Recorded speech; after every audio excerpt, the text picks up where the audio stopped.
રાજ્યના 62 તાલુકાઓમાં વરસાદ. સૌથી વધુ નવસારી શહેરમાં 4.5 ઇંચ વરસાદ. 3.25 ઇંચ વરસાદથી અમરેલીનું સાવરકુંડલા જળમગ્ન. ધરમપુરમાં પણ વરસ્યો ધોધમાર 3 ઇંચ વરસાદ.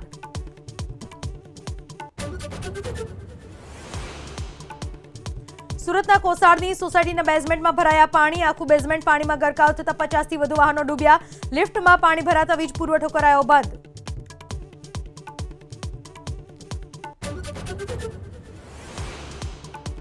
જૂનાગઢના જોશીપરા વિસ્તારમાં વગર વરસાદે પડ્યો ભૂરો.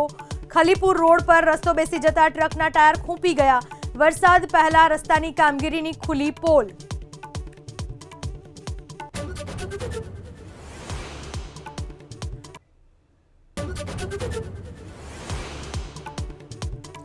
રાજ્યના 62 તાલુકાઓમાં વરસાદ. સૌથી વધુ નવસારી શહેરમાં 4.5 ઇંચ વરસાદ. 3.25 ઇંચ વરસાદથી અમરેલીનું સાવરકુંડલા જળમગ્ન. ધરમપુરમાં પણ વરસ્યો ધોધમાર 3 ઇંચ વરસાદ.